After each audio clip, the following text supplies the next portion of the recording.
Hello दोस्तों, स्वागत है आप सभी लोगों का आपके अपने चैनल जीएस एकेडमी पर। बहुत बड़ी खुशखबरी है जो मैंने पिछली वीडियो में आप लोगों को बताई थी। अब उसे ऑफिशियल रूप से न्यूज़पेपर में दे दिया गया है और ख़ुद जो हमारे सीएम यूपी के योगी आदित्यनाथ जी हैं उन्होंने अपने ट्विटर हैंडल पे उसे पोस्ट किया है। तो क्या बताया गया है देखते हैं इस वीडियो में। सीएम योगी ने होने जा रही भर्तियों में, ब्रश का साइज़ थोड़ा छोटा कर लेते हैं।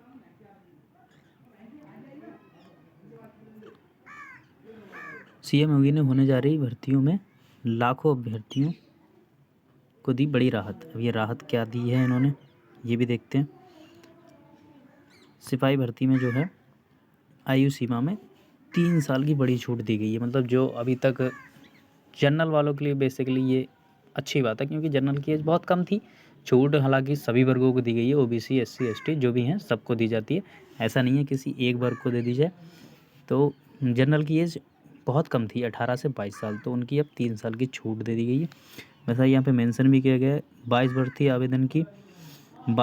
आवेदन की उम्र 3 साल बढ़ा दी गई है, मतलब अब 25 वर्ष कर दी गई है। तो एक बहुत बड़ी खुशखबरी है। और इन्होंने बोला है 10,000 की नई रिक्तियाँ जो हैं वो हर साल दी जाएंगी। और क्या बताया गया है इसमें, मुख्यमंत्री योगी आदित्यनाथ ने मंगलवार को युवाओं की मांग पर प्रदेश में होने जा रही 60,000 सिपाही भर्ती में आयु में 3 साल की छूट प्रदान कर दी गई है। तो ये ऑफिशियल है। अधिकतम 22 वर्ष जो जनरल कैटेगरी की थी उसे 25 कर दिया गया है, और जो आपकी ओबीसी की 27 थी उसे 30 कर दिया गया है। आवेदन जो है 27 दिसंबर से शुरू हो जाएंगे। इसमें अनुमान है 20 लाख से ज़्यादा युवा आवेदन करेंगे, लगभग 25 लाख के आसपास। तो ये थी आपकी खुशखबरी। और इसके बारे में कुछ देखते हैं। आवेदन शुल्क व आरक्षण। आवेदन शुल्क जो है इसका 400 रुपये। पद जो हैं 60,244, और आपके इसमें 24,102 पद अनारक्षित हैं जनरल कैटेगरी के, और 6,024 पद ईडब्ल्यूएस के हैं, और 16,264 पद जो हैं ओबीसी के लिए हैं। 12,650 पद एससी और 1,204 पद एसटी के लिए हैं। वेतन जो है 5200 से 20,200 ग्रेड पे 2,000, नए वेतनमान में वेतन मैट्रिक्स 21,700 रुपये के तहत, और 20% जो पद हैं महिलाओं के लिए आरक्षित हैं। तो महिलाओं के लिए तो ये बहुत गोल्डन चांस है इसमें जॉब लेने का। इतनी बड़ी वैकेंसी आती नहीं है, ऐतिहासिक भर्ती इसे हम बोल सकते हैं। इसके बाद आपको कुछ और बताते हैं इसमें। देखिए, हमारे माननीय मुख्यमंत्री जी योगी आदित्यनाथ जी के सीएम ऑफिस से ये ट्वीट किया गया है। मुख्यमंत्री माई ओजीआई आदित्यनाथ जी ने युवाओं के हित में यूपी पुलिस में आरक्षी नागरिक पुलिस के पद पर भर्ती हेतु जारी प्रक्रिया में सभी वर्गों के अभ्यर्थी के लिए उच्चतम आयु में 3 वर्ष की छूट देने का निर्णय लिया है। तो ये ऑफिशियल कंफर्म है। अब नोटिफिकेशन भी इसका आने ही वाला होगा, ऑफिशियल जो है। इसके बाद अब हम बात करते हैं एग्ज़ाम डेट पे। एग्ज़ाम डेट के लिए बहुत डाउट हो रहा है, तो उस पर चलते हैं। देखिए, इसमें बताया गया है कि आपकी जो वो है एग्ज़ाम 18 फरवरी को हो सकती है। सिपाही भर्ती परीक्षा 18 फरवरी को हो सकती है। उत्तर प्रदेश पुलिस भर्ती बोर्ड सिपाही भर्ती की लिखित परीक्षा 11 फरवरी के स्थान पर अब 18 फरवरी को कराने पर भी विचार किया जा रहा है। बोर्ड ने 11 फरवरी की प्रस्तावित तिथि के अनुरूप सभी जिलों के डीएम से परीक्षा केंद्रों की रिपोर्ट मांगी थी। इस तिथि को उत्तर प्रदेश लोक सेवा आयोग द्वारा समीक्षा अधिकारी जो आरओ और सहायक समीक्षा अधिकारी एआरओ की सीधी भर्ती होनी है, इस वजह से शायद कोई दिक्कत होगी। आयोग की परीक्षा में लगभग 10 लाख अभ्यर्थी शामिल होंगे। वहीं सिपाही भर्ती में लगभग 25 लाख अभ्यर्थियों के शामिल होने की उम्मीद है। एक दिन में परीक्षा में इतनी बड़ी संख्या में अभ्यर्थियों की आवाजाही से लेकर इसको स्थगित किया गया है। 11 की जगह अब 18 को प्रस्तावित है। तो अब 18 ही मान के चलें, तैयारी में अच्छे से लग जाएं। अब हम बात करते हैं इसके डिटेल सिलेबस की।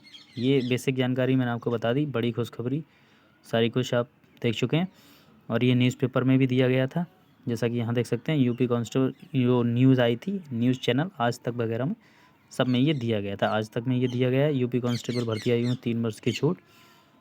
यूपी पुलिस भर्ती में आयु सीमा बढ़ी, 3 साल आयु सीमा बढ़ा दी गई है। तो ये न्यूज़ की फ़ोटो है, और पेपर में भी आ चुकी है। ऑफिशियल भी अनाउंस लेटर जारी कर दिया जाएगा। अब हम चलते हैं सिलेबस की तरफ। डिटेल सिलेबस देखते हैं। तो ये रहा हमारी लिखित परीक्षा का पाठ्यक्रम। जैसा कि आप सभी लोगों को पता है, क्वेश्चन ऑब्जेक्टिव आएंगे, एक क्वेश्चन 4 ऑप्शन, ऑफलाइन पेपर होना है, 150 क्वेश्चन आने हैं इसमें और 300 अंक होने हैं। नेगेटिव मार्किंग जो होगी 0.5 की होगी। ठीक है, मतलब अगर एक क्वेश्चन आप गलत कर रहे हैं तो आपका 0.5 कट जाएगा और मिलेंगे 2 नंबर एक क्वेश्चन के। ठीक है, आगे बात करते हैं सामान्य ज्ञान। सबसे पहले तो इसमें सामान्य ज्ञान, हिंदी, रीजनिंग और मैथ 4 सब्जेक्ट आते हैं। सामान्य ज्ञान के अंतर्गत क्या क्या आएगा वो देखते हैं। सामान्य विज्ञान, सामान्य ज्ञान में जिन टॉपिक से सवाल पूछे जाएंगे उसके बारे में हम बात करते हैं। सबसे पहले सामान्य विज्ञान, भारत का इतिहास, भारतीय संविधान, भारतीय अर्थव्यवस्था पर संस्कृति, भारतीय कृषि, वाणिज्य एवं व्यापार। उसके बाद जनसंख्या, पर्यावरण एवं नगरीकरण, भारत का भूगोल, ज्योग्राफी आ गई, विश्व का भूगोल, वर्ल्ड ज्योग्राफी आ गई, नेचुरल रिसोर्सेज, प्राकृतिक संसाधन, उत्तर प्रदेश की शिक्षा, संस्कृति और सामाजिक प्रथाओं के संबंध में विशिष्ट जानकारी, उत्तर प्रदेश में राजस्व, पुलिस व सामान्य प्रशासनिक व्यवस्था, ये आपका पुलिस से रिलेटेड हो गया। आंतरिक सुरक्षा तथा आतंकवाद, भारत और उसके पड़ोसी देशों के बीच संबंध, राष्ट्रीयकरण तथा अंतर्राष्ट्रीय महत्व, समसामयिकी, करंट अफेयर्स भी आता है इसी में, राष्ट्रीय एवं अंतर्राष्ट्रीय संगठन, विमुद्रीकरण प्रभाव, साइबर क्राइम, वस्तु एवं सेवा कर, जीएसटी से बोलते हैं, पुरस्कार और सम्मान, देश, राजधानी, मुद्राएं, महत्वपूर्ण दिवस, अनुसंधान एवं खोज, पुस्तक और उनके लेखक। ठीक है, ये रहा हमारा जीएस का पूरा सिलेबस। ठीक है, इसके बाद बात करते हैं सामान्य हिंदी की। सामान्य हिंदी में क्या पूछा जाएगा, हिंदी और अन्य भारतीय भाषाएं, हिंदी व्याकरण का मौलिक ज्ञान, हिंदी वर्णमाला, तत्सम, तद्भव, पर्यायवाची, विलोम, अनेकार्थी, वाक्यांश के स्थान पर एक शब्द, समरूपी, भिन्नार्थक शब्द, अशुद्ध वाक्यों को शुद्ध करना।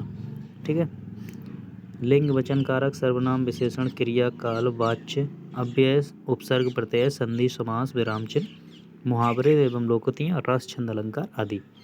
तो ये बेसिकली जो हिंदी में रहता है सारा ही कुछ इन्होंने इसमें कवर कर दिया है।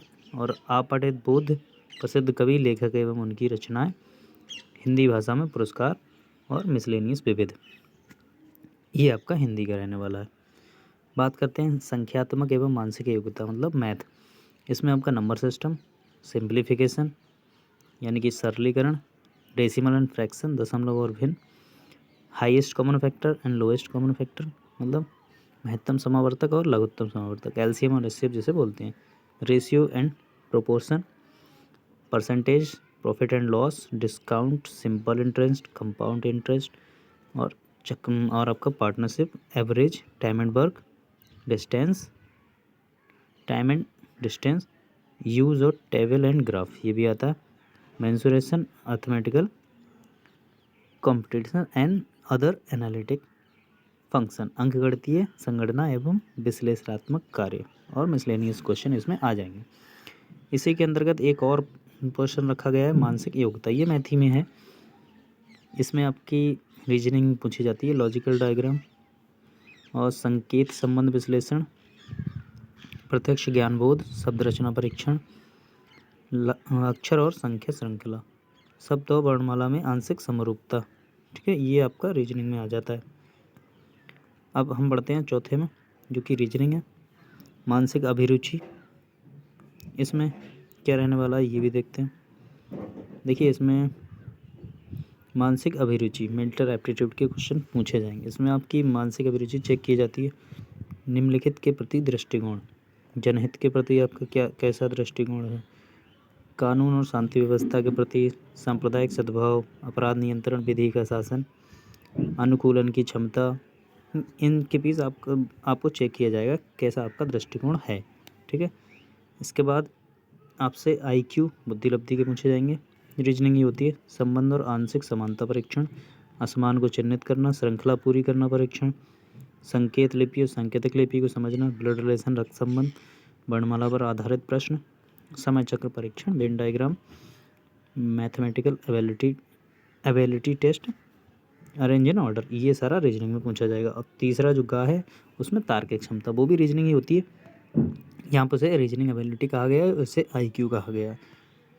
इसमें आने वाला है आपका एनालॉजी, समरूपता, समानता, भिन्नता, खाली स्थान भरना, समस्या को सुलझाना, विश्लेषण, निर्णय और निर्णायक क्षमता, दृश्य स्मृति, पर्यवेक्षण, संबंध, अवधारणा, अंकगणितीय तर्क, अंकगणितीय संख्या श्रृंखला, अमूर्त विचारों व प्रतीकों तथा उसके संबंध में सामंजस्य की क्षमता बिठाना। ये रहा आपका पूरा डिटेल सिलेबस। आई होप आपकी सारी जितनी भी क्वेरीज थी मैंने इस वीडियो में क्लियर करने की कोशिश की है। अब हम इसकी क्लास तो चलाएंगे ही चलाएंगे, सीधी सी बात है, चारों सब्जेक्ट, मगर मेन फोकस जो हमारा रहेगा रीजनिंग, हिंदी और जीके, क्योंकि मैथ के क्वेश्चन बहुत कम आते हैं, लगभग 15 से 16 क्वेश्चन, और उसमें से भी 7-8 क्वेश्चन ऐसे आते हैं जो आप आसानी से कर लेंगे, उसकी हम बेसिक थोड़ी पढ़ लेंगे, मगर मेन टारगेट जो है हमारा हिंदी, रीजनिंग और जीएस पे रहेगा। ठीक है, तो अभी आप ये देखिए, और जिन लोगों को नहीं पता है उन्हें शेयर करिए, चैनल को ज़्यादा से ज़्यादा सब्सक्राइब करिए। मिलते हैं नेक्स्ट वीडियो में किसी अच्छे टॉपिक के साथ। आप लोग कमेंट में ये बताएं कौन सा सब्जेक्ट सबसे पहले स्टार्ट करना सही रहेगा। ठीक है, मिलते हैं नेक्स्ट वीडियो में, तब तक पढ़ते रहिए।